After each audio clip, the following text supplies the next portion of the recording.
ایک بات آپ نے کئی دفعہ سنی ہوگی، میرا بڑا دل کرتا ہے پھر سے اس کو دہراؤں۔ میں نے اسے سینکڑوں بار پڑھا ہے۔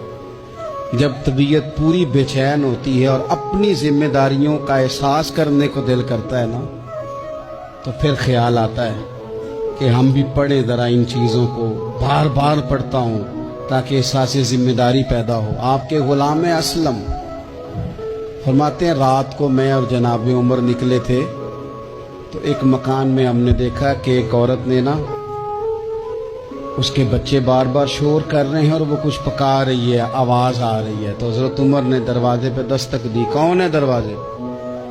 کہا میں ایک غلام ہوں۔ حضرت عمر کہتے ہیں غلام ہوں؟ بہن کیا مسئلہ ہے، بچے کیوں رو رہے ہیں؟ تو بی بی کہنے لگی تمہیں کیوں بتاؤں، جاؤ نا اپنا کام کرو۔ حضرت عمر نے اصرار کیا تو تلخ لہجے میں، جس سے غصہ نہیں کر جاتے حکمران، councillor, chairman, M P M N A ناراض نہیں ہو جاتے، اس تلخ لہجے میں بی بی کہنے لگی دعا کرو اللہ میرے اور عمر کے درمیان قیامت میں فیصلہ کرے۔ کیسا حکمران ہے کہ اس کی حکومت میں میرے بچے بھوکے سوتے ہیں؟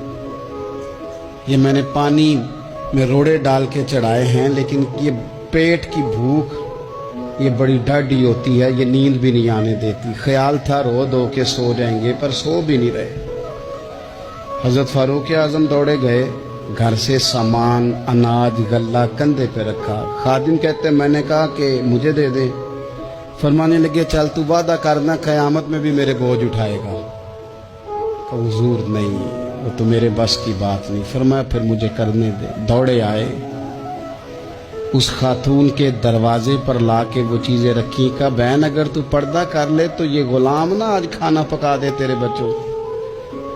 پھر وہ گھی چڑھا کے، چینی ڈال کے، کچھ سامان پکتا تھا وہ کھانا پکایا۔ غلام کہتے ہیں جب پھونکے مارتے تھے تو داڑھی سے دھواں نکلتا تھا، آگ جلاتے تھے دھواں نکلتا، پھر کھانا پکایا، پھر ان بچوں کو کھلایا۔ پھر حضرت عمر فاروق رضی اللہ تعالیٰ عنہ تھوڑے پیچھے بیٹھ گئے تو بچوں کے ساتھ اس طرح کی باتیں کرنے لگے کہ وہ ہنس پڑے۔ جناب اسلم کہتے ہیں بچے اس بیوہ کے ہنستے تھے، بچے ہنستے تھے اور عمر روتے تھے۔ جب وہ ہنستے تھے تو فاروق روتے تھے۔ پھر وہ بچے آہستہ آہستہ لیٹنے لگے، اور جب وہ سونے کی طرف بڑھنے لگے تو حضرت عمر کہنے لگے بہن میں جاؤں؟ کہنے لگی رب تیرا بھلا کرے، میرا کلیجہ پھٹ جاتا اگر میرے بچوں کو آج شام بھی روٹی نہ ملتی۔ تو سیدنا فاروق اعظم رضی اللہ تعالیٰ عنہ کہنے لگے پھر تو میرے لیے دعا کرے گی؟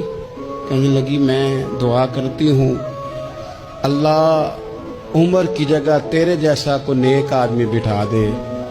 تو حضرت عمر کہنے لگے ایک چھوٹی سی گزارش بھی مان لو گی؟ کا کیا؟ فرمانے لگے کوئی یہ میری خدمت اگر پسند آئی ہے تو عمر کو معاف نہیں کر دیتی؟ غلطی ہو گئی، اسے پتہ نہیں تھا۔ اپنے منہ سے کہنے لگے سیاںا بھی نہیں،